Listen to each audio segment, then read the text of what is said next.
Hello guys, welcome back to my channel. It's your girl Star Flames and we're back with another banging video. So if you're new or returning and you haven't subscribed to my channel, be sure to subscribe, turn on your notification bell and join the family. While you're at it, give this video a big thumbs up. Now guys, in this video, we're gonna talk about Kris Jenner and Kim Kardashian suing RayJ because they are alleging that RayJ has, been orchestrating a decade-long smear campaign of defamation against them. And as such, they're saying that these things are wrong, it's illegal, and the court should not allow RayJ to get away with this. They're also demanding a jury trial. And to me, it's not making any sense, honestly. It's not making any sense in its entirety because we all know what happened. Kim Kardashian is also saying the song that RayJ did, I Hate It First, that song is also defamatory, but facts cannot be defamation. If RayJ hit it first, yes, the slander it's very much untasteful, extremely unpleasant, very distasteful, but facts cannot be defamation. And I don't know what Kim or Kris is thinking, but I think that something is not adding up with this lawsuit, and as such, I'm wondering if this is another collaboration between Kris, to garner clout, fame, and attention once again, because that's what they did. At this point in time, it's over a decade when they came together and released that sex tape. I'm wondering if this is another collaborated effort, because how is it that it is okay for Kim and Kris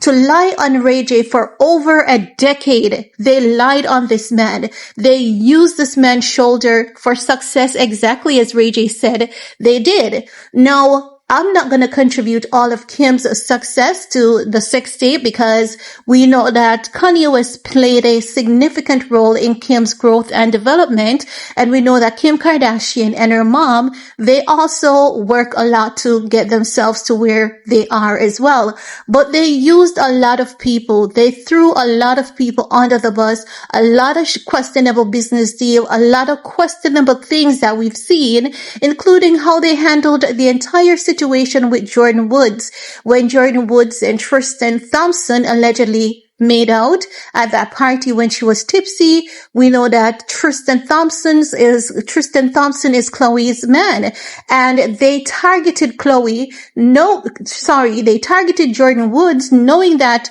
the sore foot was Tristan. Tristan was a problem, and instead of addressing that sore foot of a Tristan Thompson, they were going off on Jordyn Woods.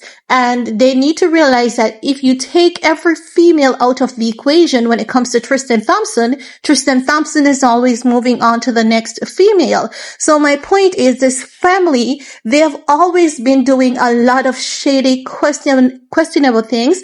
And I'm not disregarding Khloe's feelings, because honestly, that is some amount of betrayal. But at the same time, if you look at how they use that moment as an opportunity to garner clout, fame, and attention to themselves, this is what this family has long been doing. And now that RayJ's out here basically flipping the script on them, because that's literally what he did. You can say, you know what, RayJ's a clown. He tells a lot of, I'm not going to say it's a lie, because what RayJ does, it's extremely diplomatic.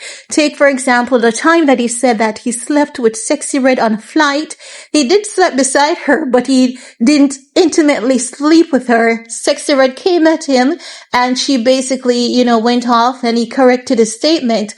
But if you really think about how he worded his statement, he really didn't say he smashed her. He slept with her, and he knew that many people would allude to the fact that he was talking about intimacy, right? And because we know that Sexy Red often promotes herself to be of a particular lifestyle, he knows that people would have automatically believed it. He also knows that people knows that he's into a lot of the gimmicks as well. So my point is, RayJ is a clown, very gimmicky and all of that. When RayJ said that he's working on a case with the feds against Kim and Kris when it comes to racketeering, I'm wondering, because it could be two things that's really going on here, because for the love of God, I'm looking through this and I cannot see how is it that they saw this fit as a reason to file a lawsuit against RayJ, saying RayJ has aimed a smear campaign against them for over a decade, when they have done the exact same thing to RayJ that they're now accusing RayJ of. So I'm wondering, could the Jenners be using RayJ to help revive their brand, to revive their career, because they're not giving, they're not interesting. You know, while people may pay attention to some of the smoke screens and mirrors, you know, after a while people catch up and people's like, okay, they're still up to the same old nonsense. They cannot reinvent themselves. It's given dull. It's given boring. You know that Kim Kardashian did her Nike Skims collab, and many media outlets have reported that it's fizzled out.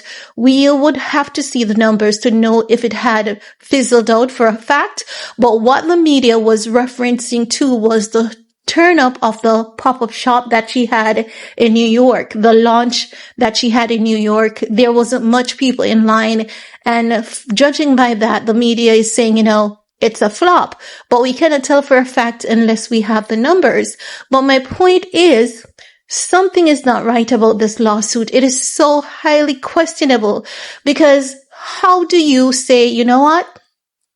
I'm going to sue this man for defamation, when you yourselves have been defaming him, and he came out with receipts proving that you guys have been defaming him for over a decade. So now I'm wondering, is this a collaborated effort? Is this another scheme in the grand scheme of things between Kim, Kris, and RayJ to help revive all of their careers, because that's what they did the last time? And the truth is, we cannot trust any of these three people, because they are sneaky, they are highly manipulative in that manner, and they'll do anything for clout, literally anything for clout.